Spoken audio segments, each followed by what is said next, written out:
So what is going on, guys? Welcome back to the channel. Hope you guys like the intro. We are getting a little bit more fancy with it, and we are bringing back a little bit of what my old channel used to look like with the music in the background and everything like that. So this is actually the final challenge in the Babe Ruth program. I just wanted to share it with you guys to show you how intense this final game was.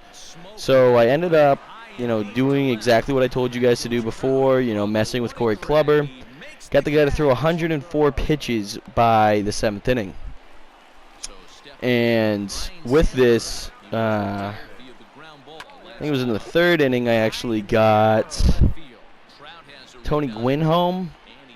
And this was all through mostly contact swings. I highly recommend contact swinging. You want guys in this game with a lot of contact, decent amount of power, and a lot of vision. This is where the Robin Yount card comes into clutch. Tony Gwynn, like I said before, even Mike Trout. Biggio has really good, stats for just hitting in little bloopers, things like that. Surprisingly enough, we scored, and then Larry Walker hit a nuke. Do not let a righty pitch against Larry Walker. But I let, Larry Walker hit a nuke to tie it up. And the man whose job is on the line, Cody Bellinger, yes, I'm replacing him with Babe Ruth, hit the solo home run to give me the lead 2-1. Now, what you guys are going to see is as soon as I did get that lead 2-1, I learned my lesson with Larry Walker and Big Papi. Before, way back when I first started doing these challenges, Big Papi hit 3 home runs to tie me, the Red Sox, against my team on All-Star. I think I only let Nolan Ryan pitch 3 innings. Then I started moving to my bullpen. I have Eric Gagne. I have all these 94. I think 93 is Dennis Eckersley is or 92 Fernando Rodney is my lowest closing pitcher. So my bullpen is pretty stacked, and I abused it this game. I think by the end of the game, and you guys will see, by the end of the game, I probably had about, I don't even know, maybe like 3 bullpen arms left, maybe 2. I was not taking any chances to lose this game, and that's exactly how you guys should play it. As you guys can see here, Cody Bellinger has that 1 for 2, one with the solo home run in the, 5th, to take the lead. Definitely learn who you're pitching against. You have to play it smart. You have to play. This was the hardest, most baseball IQ I have ever used playing this game. You really just need to be on top of who's pitching, who's good at hitting against righties, who's good against lefties. The problem is this game does a perfect job with this perfect team, and they alternate strong lefty, strong righty, strong lefty, strong righty. So you're not going to want your really good pitchers to pitch, like your starter, 3 innings. Keep them to 3 to 4 innings. Your relievers, keep them to an inning to 2 innings. As soon as that stamina bar starts to dip, like a little bit, as soon as it gets to halfway or, just under halfway, pull them. Do not let them make a mistake before you pull them. This was the hardest challenge in MLB that I've ever, look at this. I almost hit another one for like a little insurance run, and even that got robbed.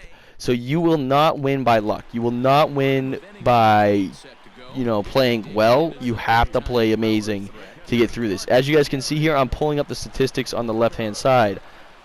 Do I want to bring in Diaz? Do I want Billy Wagner to stay in one more? I need to start warming up the replacement for Diaz if he shits the bed. Excuse my language. If he screws up to start the game, you need to be on top of this. And as you guys can see here, I've got Billy Wagner, lefty against Joe Carter. This was a risky matchup. I knew Joe Carter was going to be, or Gary Carter, sorry. I knew Gary Carter was going to be a pain against lefties. That's why I'm pitching him so well here. You guys see, I'm making sure nothing goes down the plate. If I'm going to mess up, it's going to hit a corner, if anything.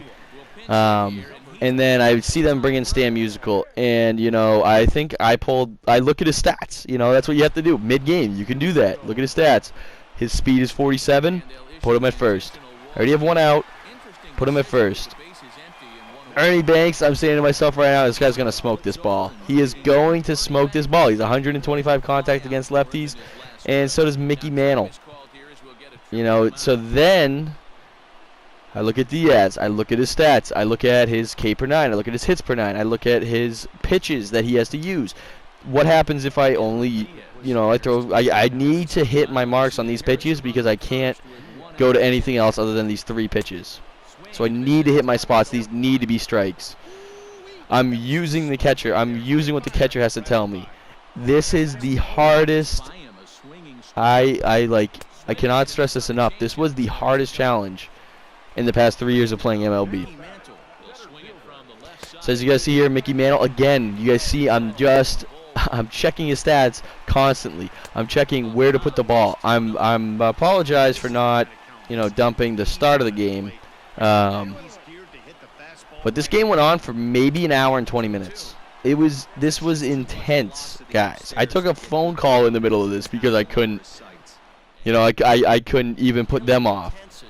And as you guys see here, if you guys don't get to Corey Kluber, it's going to be extremely hard to get through the rest of the game because their relief pitchers are throwing 102.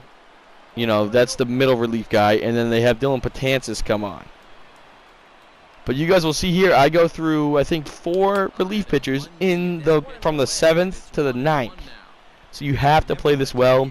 You have to bring in guys towards the end of the inning, which will allow you to bring in somebody without having them face the 3 batters. You do not want to bring in your relievers at this start of an inning.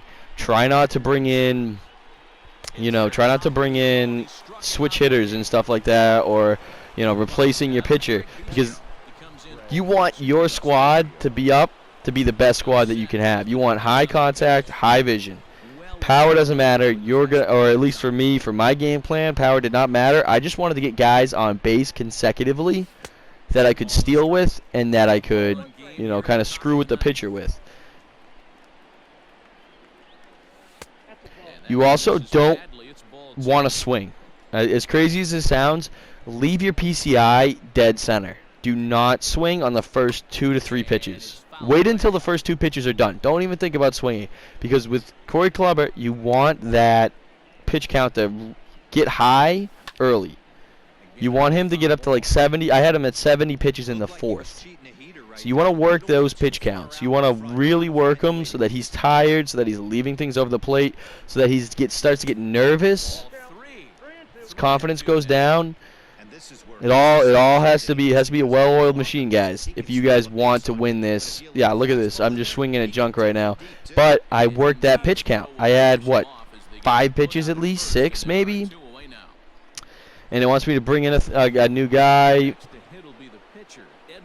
Not doing it. Not doing it. There's no point in me not bringing in. There's no point in me starting off a new hitter to start off the inning. I mean, there's no point in me putting in a new pitcher to start off the next inning because there's no one on base. Diaz was doing all right. He got through the end of the inning. You know, can be replaced if he, you know, if I don't even get through the 1 batter in the next inning, he can still be replaced. I want to have that option. I don't want to put myself in a situation where I'm going to be down. So it's all about, you know, awareness and situational awareness. David Ortiz, no way. I'm going to walk him. He doesn't have any steal. He doesn't have any speed. And this is where you guys start to see that awareness start to come in. Look at Guerrero. I know Guerrero can't really hit against righties. I know it's probably like a 75% chance he's not going to take me deep. Somewhere between a 50 and 75% chance. I'm checking to double make sure that he hits, and then he rips one in the gap. Man on second and first. I'm close to losing it here, guys. But you got to keep a cool head. You got to learn the situation. Larry Walker already taking me deep. He'd already taken me deep. So what am I going to do? I'm going to try pitching him. They don't really have a lot of options. It worked out great. I'm listening to my catcher. 110% putting faith in this CPU catcher. And, yeah. You know, just don't give him anything to work with. Give him things on the corner. You gotta play this so well. Do you want a first strike? Do you not want a first strike? Do you want a first strike fastball? Do you not listen to your catcher, hit R2 to figure out what he wants, suggests you to pitch? And, you know, sometimes you got to stick with your gut, but here we go. Here we go.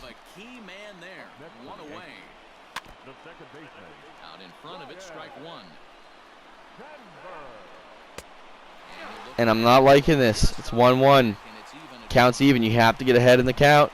Now he's losing control. I really can't pitch with him anymore. So you know who I bring in? Trevor Hoffman. There's no point in putting yourself in a hole to get help. I mean, that's a good life model for everything else in life. But here we go, the final 2 outs. And there we go, ladies and gentlemen. So just stick to your guns. Use your brain. Thank you for watching. Make sure to like and subscribe. 2 runs on 8 hits, no errors. They left 8 men on base.